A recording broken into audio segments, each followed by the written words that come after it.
learning how to beat the systems where we can put a little more pressure. So that is in the work, and I appreciate the judge's willingness to work with us as far as making that happen. But thank you, Judge, for that. And so anyway, that's in the works. And very, very well said, Ram. We hear you loud and clear, so thank you. And another good point is that we as a council have to then support our ordinances, and that's what it boils down to. All right, thank you.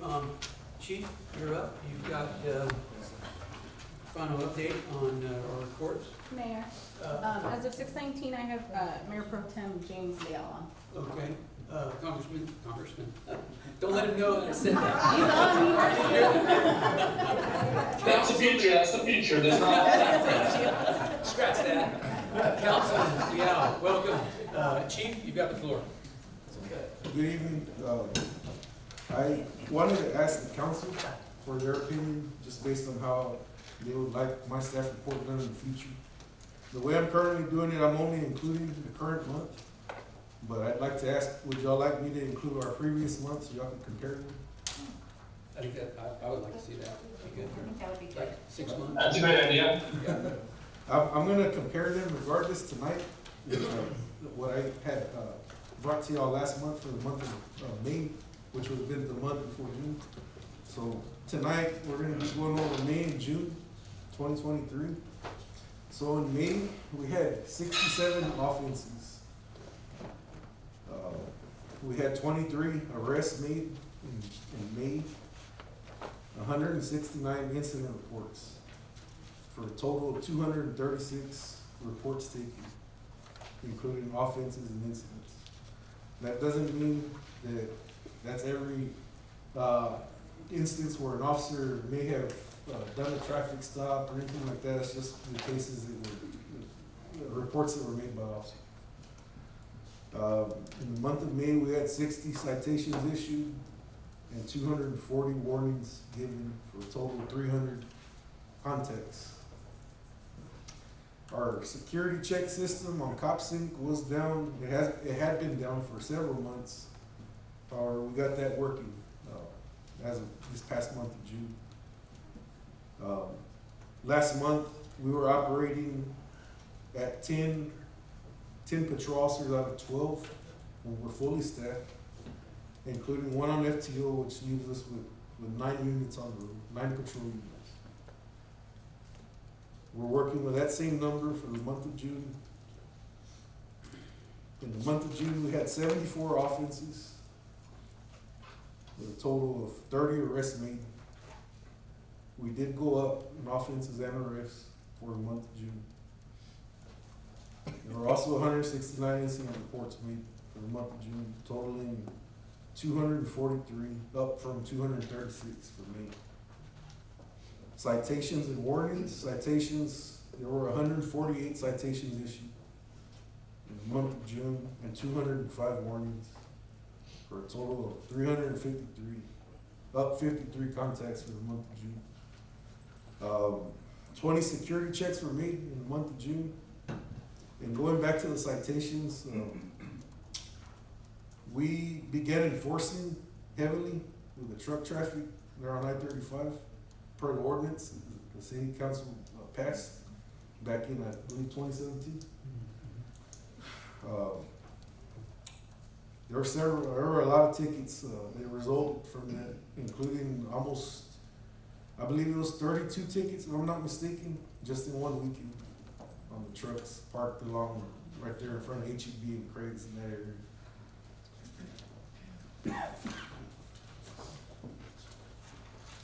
So, with that being said, during the summer months, it gets hot, people get frustrated.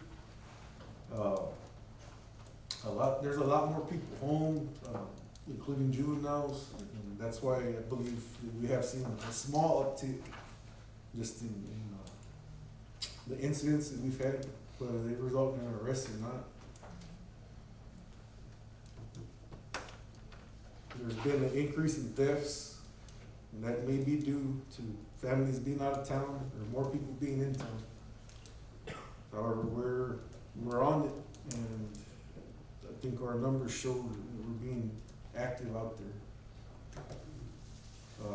Something that we implemented recently with officers patrolling with their cruise lights on. Cruise lights are gonna be the red and blue lights that are not flashing. So if you ever see a patrol unit in town driving with the red and blue lights on, it's more of a deterrent, just letting people know that there's an officer in the area, and maybe that'll be enough to stop somebody from doing something. It's definitely gonna help out, on the busy nights, Friday, Saturday, when people are driving up and down, Oakland Gomorrah.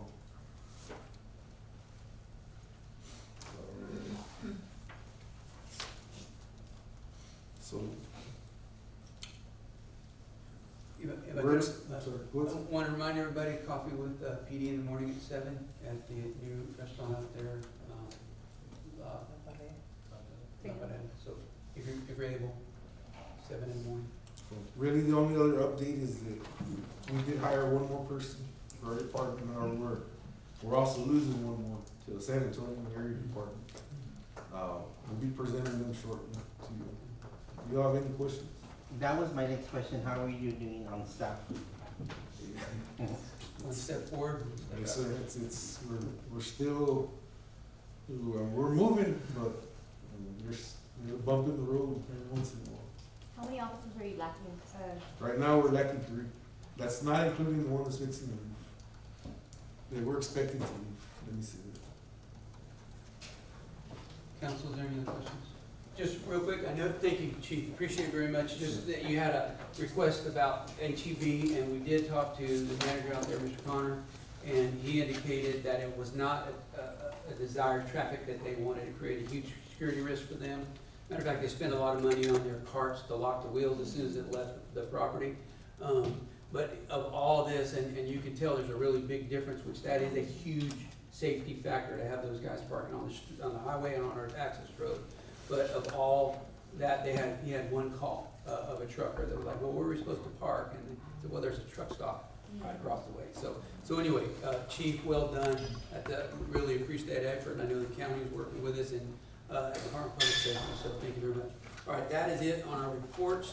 Thank you guys very much for working with us and indulging in that. Moving right along, going on to item 6, a presentation of AEP regarding conversion to LED streetlights and other related matters. City Manager? Yes, Mayor and Council, we have a representative from AEP, Jimmy Ernest is here to talk to you guys about, one of the things we brought up some months ago, but we're gonna give you an update. Then I'll give you he's gonna, I guess, talk to you about how this process would work. But it's basically replacing our street lights with LED lighting. I'll let Jimmy touch on that, and I'll give you some other suggestions as far as, once he gets done there. I know you have, I see your email. Can you bring it up? Yeah.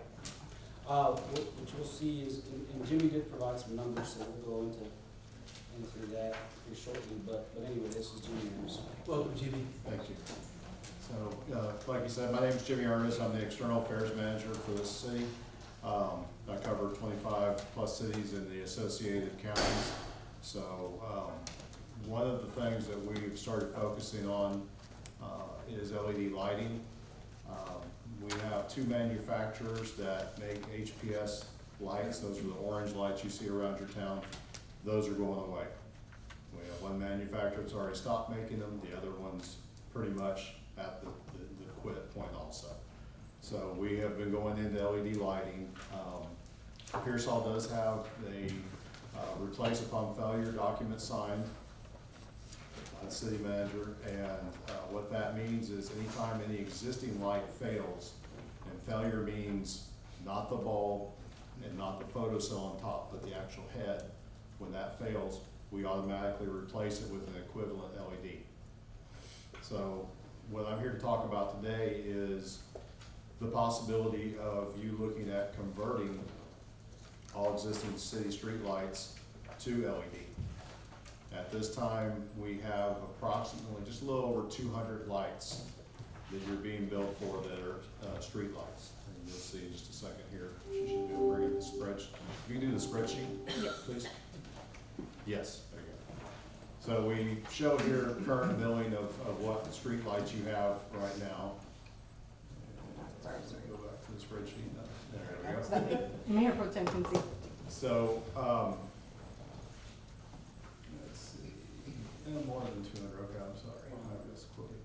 So the predominant light you see on there is the 250-watt high-pressure sodium, line 5. So that is, the majority of that would be covering all your road right-of-ways or your roadways. And I imagine, given that number, you also have a lot of those inside residential areas. It varies city to city. Some cities have a lot of lights up and down their streets. I think in this case, Pearsall has a lot of lights at intersections. So a 250 would be the type of light we would use at an intersection. And then also on the major roadways inside your city. So the cost to replace an existing working light with an LED is the $137.86 you see there, and then we have 444. I'm sorry, I've done a lot of lights this week. I'm working on 200. I apologize. So 444 lights times the $137.86. So we're looking at just about $61,000 to do that. In most cases, we do, the agreement would be, for payment would be either all up front, or we could break it into 3 segments. And so that's what we were looking at. The lights that you have now, again, predominant one's a 250 watt equivalent, so we would be doing the 122 watt, and you see that on there, you already have 3 of them active in the town right now. That is the equivalent to a 250 high pressure sodium is the 122 watt LED. So that's what we'd be changing those with.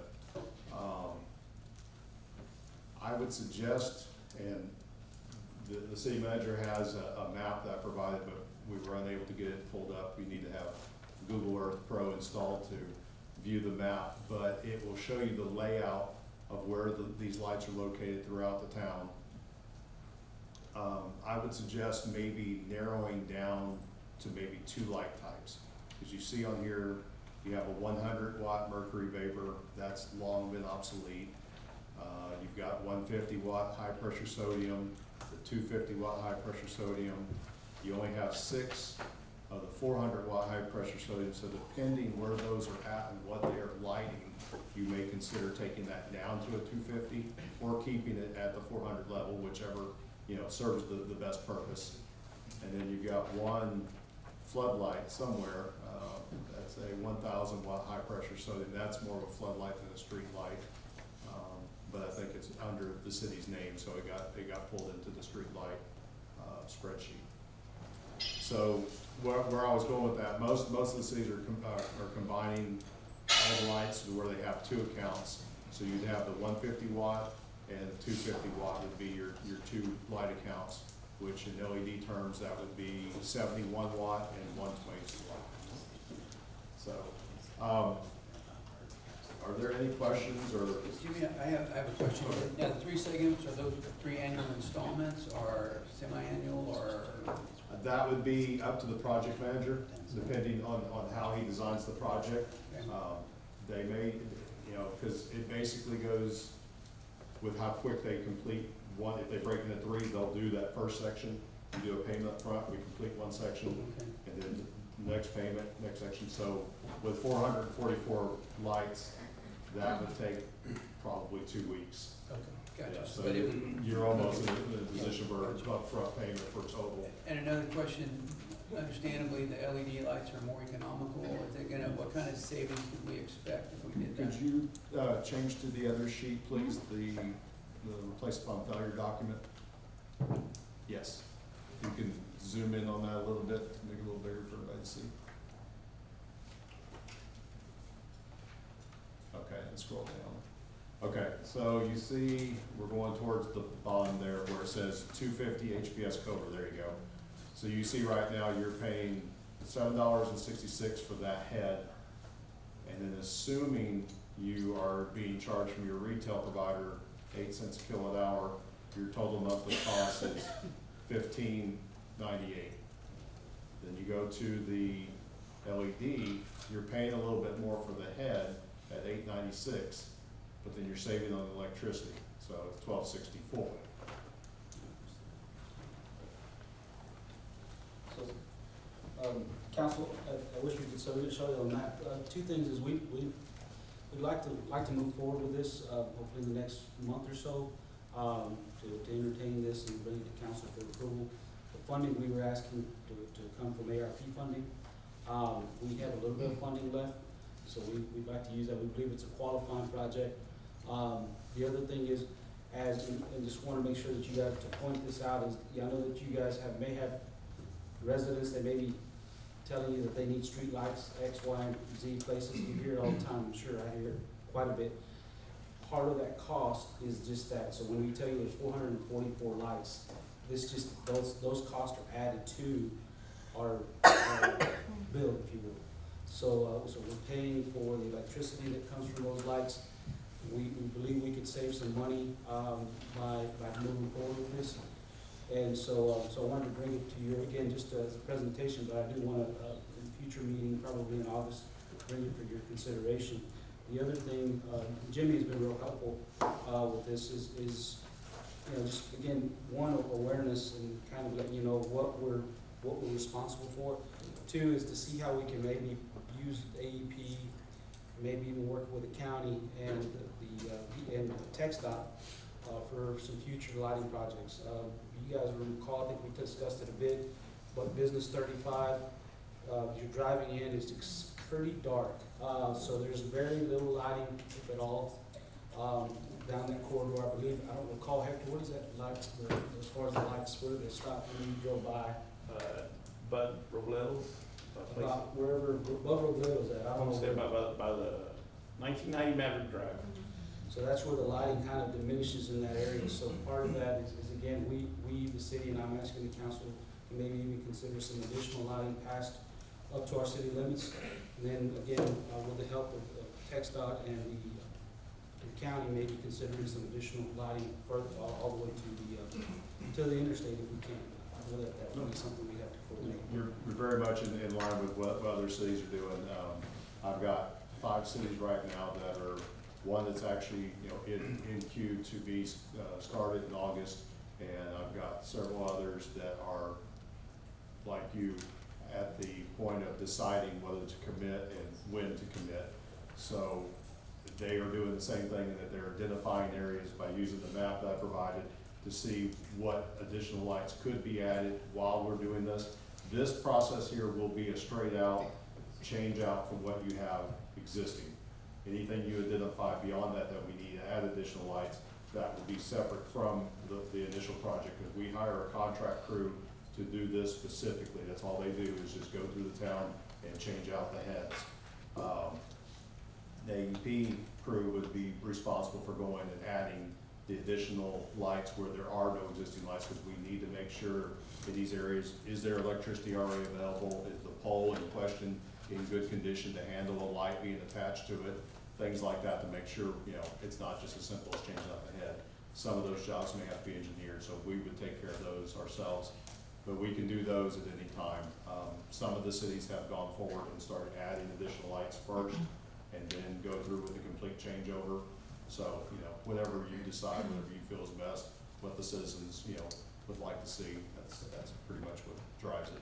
Jimmy, are these lights brighter than the other, or is it about the same? No, it's brighter because they're a white light, like Mercury Vapor and LA, they're a white light. They have a much more direct pattern to the left and right.